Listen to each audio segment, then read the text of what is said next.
Hi, I'm John Gagliano, Senior Director of Biopharm Catalyst. Hello, I'm Chef, known as Chef Station, a 20-year vet in trading biotech stocks. And this is Biotech Bulls Breakthroughs. Just a reminder that we are not a registered investment advisory firm, and the views on this podcast are not intended to be financial advice. Invest at your own risk.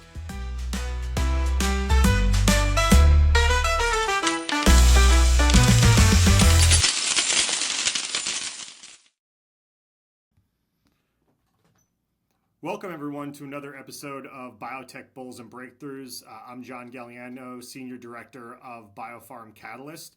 So this is the second episode of the podcast. Obviously, last time we had Chef on to talk about his Catalyst watch list, and we will be having him back on again at the beginning of June to go through some of those catalysts again and what he's seeing in the markets, as well as his upcoming watch list. But I originally wasn't going to do another episode in between these two podcasts, but I was actually invited to partake in the Financial Times U.S. Pharma and Biotech Summit in New York City last week.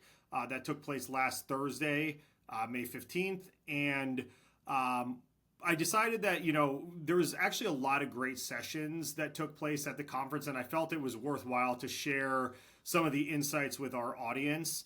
Also, we have ASCO, the huge oncology conference in Chicago, coming up at the end of May into the beginning of June. And I thought it would also be prudent to kind of tee up some of the catalysts and some of the things that we're going to be looking out for at ASCO this year before we have Chef on again. And we'll go into a lot more detail on that, on some of those, and again, his watch list when we have him back on in June. But I figured it was a good opportunity to kind of review some of the things that I learned and let you guys know some of the things that we're looking out for at ASCO. So to start, what I'm kind of going to do with this, the conference that I attended, as I mentioned, was hosted by Financial Times, and it included a whole bunch of big industry leaders, pharmaceutical executives, folks that work at smaller biotech companies. So we heard from the CEO of BMS. We heard from the president of US for Bayer. We heard from a former counselor from the FDA, as well as a whole bunch of people that were in product and development on the science side of the equation for smaller biotech. So it was a really, really great lineup with some pretty heavy hitters. And it was just a one-day conference, but I thought the sessions were really, really informative. And so I just wanted to kind of run through what I thought some of the key takeaways were, especially given the volatility that we've seen in the markets and everything that has been going on with the current administration, because I still feel like we're hearing things every single day.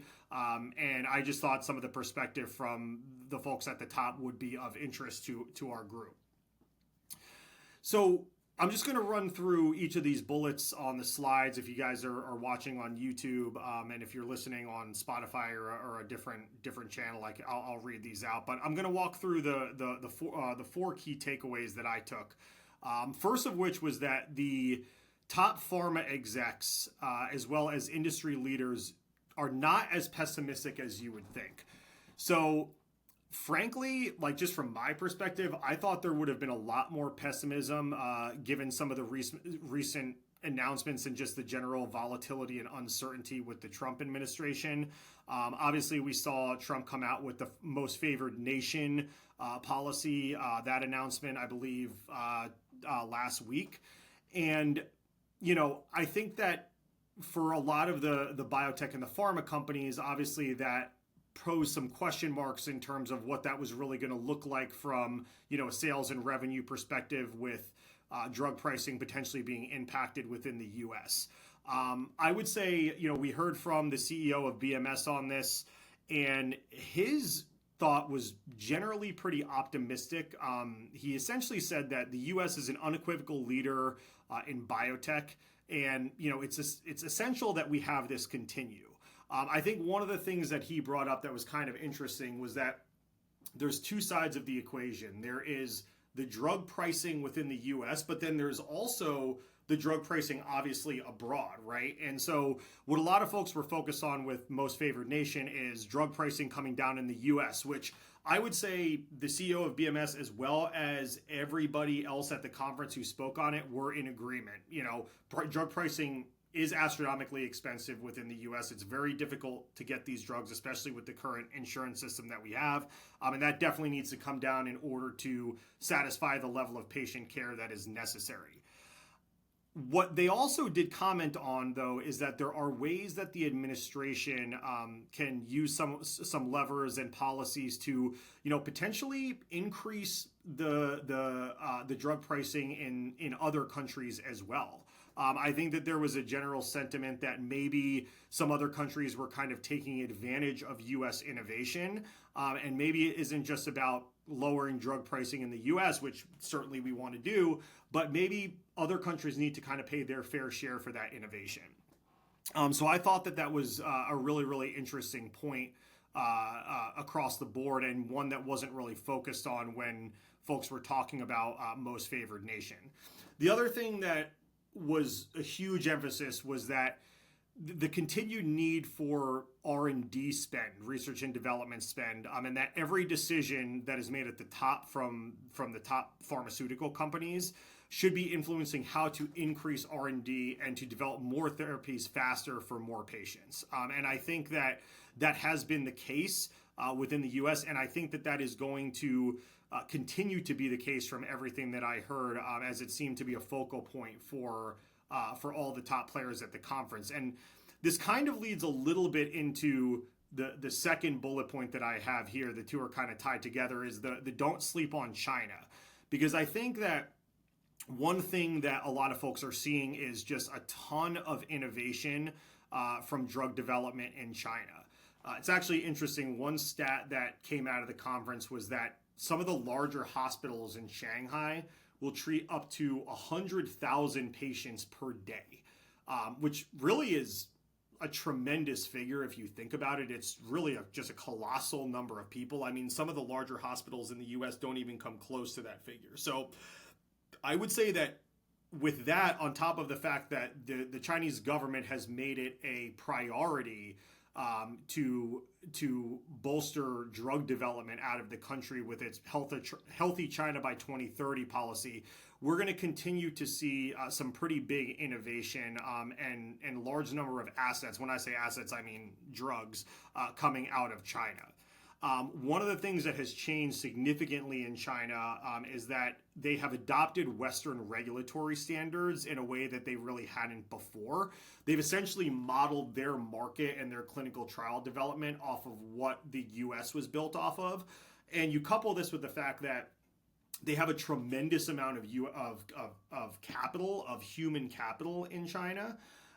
Actually, one of the guys, one of the panelists, I forget exactly who it was saying that, a long time ago, there was a fair amount of Chinese workers in the U.S. who were, kind of at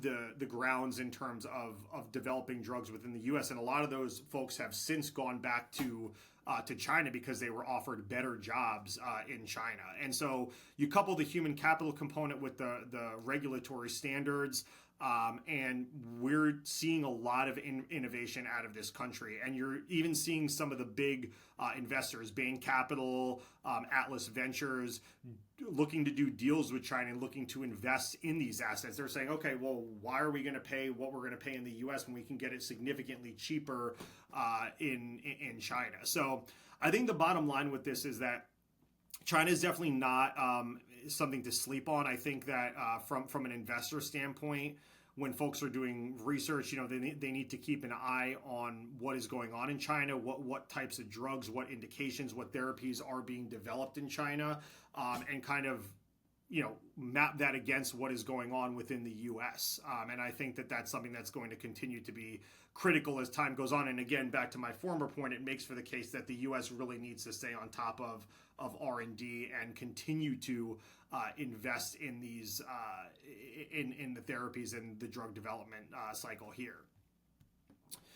The third bullet is just talked a little bit about M&A and IPOs. Bottom line is that M&A and IPOs have been fairly stagnant, especially compared to what the expectation was post JP Morgan. So if we look back to January of this year, JP Morgan, the outlook was very, very positive. Everyone thought that it was extremely ripe environment for deal making. And really, we saw a couple of deals. We saw J&J, we saw Lilly, we saw a few out of Novo. But you can pretty much count on one hand the number of deals that took place. And it's really been downhill, really, all the way since, beginning of April, right? We really have not seen much in the way of deals. And IPOs has pretty much been almost nothing. I think that there's a couple things at play with that right now. Obviously, just given all of the uncertainty from the administration, a lot of the large caps have just decided to wait and let the dust settle. That's just the bottom line. They don't want to be making decisions in an environment where the administration changes their thought process and their decisions and policies on an every few day basis. It's very hard for these companies to make investment decisions based off of that. And there's also a couple of other challenges that have presented themselves. So one being that we're obviously in a post-COVID world with all the uncertainty that I just mentioned, which makes using older deals as comparisons for future deals very, very difficult, because things have changed so drastically that what was true, 5-10 years ago is not necessarily true today. On top of that, you also have some things like antitrust concerns and lawsuits. Everyone talks about, the patent cliff. We're talking about billions of dollars kind of falling off from a patent perspective within the course of the next 5 to 10 years. And there's some antitrust concerns in terms of making a deal. Are there any violations that are taking place when making some of these deals? Everyone kind of is always getting prepared for a potential lawsuit, and I think that is making investors and some of the large caps a little bit wary. Despite all of this, there was general sentiment that M&A is here to stay. So just from a sheer numbers perspective, there is still a lot of pent-up demand. And there's really a secular story of replacing some of this lost revenue. In some cases, I think I had mentioned, there needs to be a replacement of close to $300 billion by 2030. And then another several percentage on top of that to achieve the 5% CAGR, the compounded annual growth rate that is required by a lot of these large cap companies. So there has to be a way of replacing that, and that is really where M&A is going to take is going to have a large place. So it's definitely not dead, even though it may feel that way right now. These companies are still going to have to hit their numbers, and investing in making deals, acquiring companies, that's going to be a way that they're going to be able to achieve some of their revenue targets. Last but not least, not to sort of belabor a point, because I feel like you can't really talk about any industry at this point without discussing AI.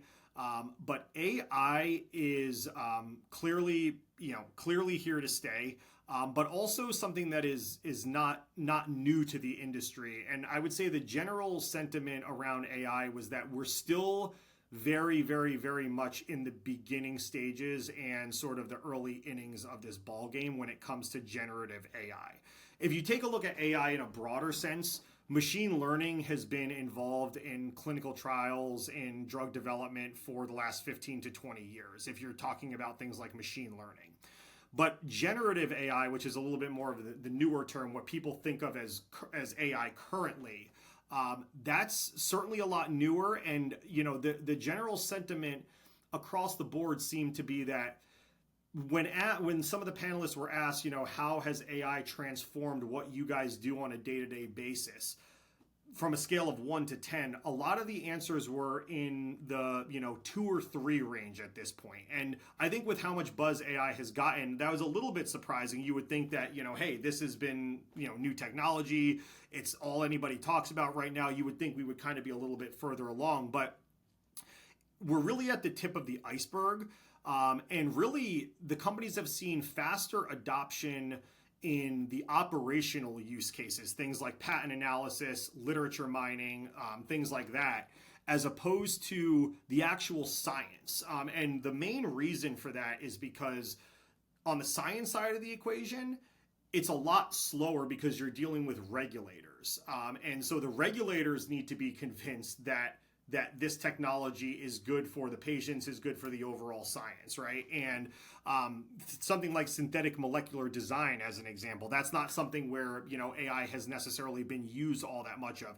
Now, having said that, as time goes on, we know that the adoption of this tends to be exponential. So as more regulators get on board and as more time passes, that process will become faster and faster and eventually will get adopted into the science, but we're really not quite there yet. I don't think people fully understand how little it's maybe being used in on the science side of the equation. I think also another thing that's interesting with it is the actual adoption of AI by agencies like the FDA. And this was an area that a lot of folks seem to be pretty bullish on in terms of a government agency actually adopting this, right? In the past, the FDA has traditionally been very slow to adopt new technologies. And I think with AI, there was a general sense that they were a lot more open to using this to kind of expedite the clinical trial process within the US. So if that truly is the case, that is also then going to impact, obviously, the regulators, as the FDA is the regulators, and they're going to get on board quicker, which is going to expedite that exponential growth that I just talked about. I think that the one of the things that was brought up with respect to AI is the problem that they're trying to tackle, and everybody is trying to tackle, whether it's biotech or big pharma, is in drug development, they will fail 9 out of 10 times. Most people know that stat. Any drug that gets started, right, has basically a 90% chance of failure. If we can get to a point where they're failing 7 out of 10 times or 6 out of 10 times, that is really what the goal is with AI. And that is really what they're trying to focus on. But it ultimately has to come at the science end. And I think that brings up a kind of a one or two last points with respect to AI, in that these companies they're not tech companies at the end of the day. They might be using some technological processes to enhance what they're doing, but they are still scientific companies. And one of the things that is going to have to come out is that the tech is going to have to prove the science, essentially. They're going to have to use the tech to prove the science. What that also means is that they need to make sure that the right people are in place to be able to bridge that gap between the technology and the science, because ultimately they are scientists. They are trying to help their patients. They are not trying to develop the most innovative technology, right? That is just a means to the end at the end of the day. So I think getting the right folks in the door to be able to bridge that gap to use AI appropriately to reach their drug milestones is going to be critical. And that's something a lot of these folks are focusing on, whether they're smaller companies or larger companies.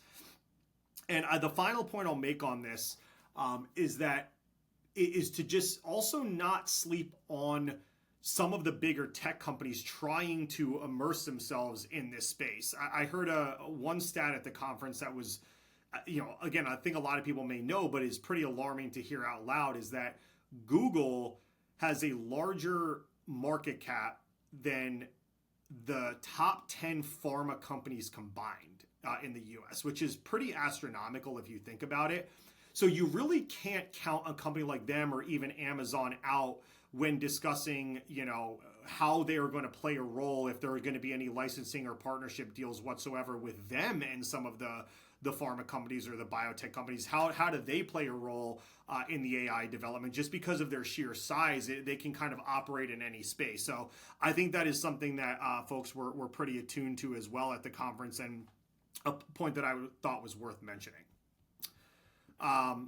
So I didn't want to spend too much time on that, too much more time on that, but I did want to just give kind of my overview on, what I learned from the conference and what I thought was relevant. So hopefully that was helpful for you guys. I did want to spend just the last couple minutes discussing ASCO and a quick preview of what's to come at ASCO. So, as most folks know, especially if you follow Biopharm Catalyst, these medical conferences are extremely important for both sciences and for investors alike. This is where a lot of the catalysts are coming out. Things like ASCO, like ESMO, ASH, some of these major medical conferences. And ASCO is the largest oncology conference in the U.S., gathers over 40,000 oncology professionals. Over 200 sessions take place, over 5,000 abstracts are released. And again, I mentioned earlier, this takes place from May 30th to June 3rd in Chicago. So we're going to do a little bit of a deeper dive with Chef in a couple weeks on ASCO, but I did want to, just given how important this is for our user base and just for investors in general, I did want to just give a couple of points and things to watch out for. Some of the more exciting things are going to be happening at ASCO. So first off, jumping back to AI, AI-driven precision is going to take center stage here. So first off, we keep an eye on a company called Predictive Oncology, NASDAQ tickers POAI. They're moving from drug response prediction to full-blown biomarker discovery and drug repurposing. And they're leveraging 150,000 sample biobank. So you can kind of think of it like ChatGPT, but for tumor biology, but with wet lab validation baked in as well.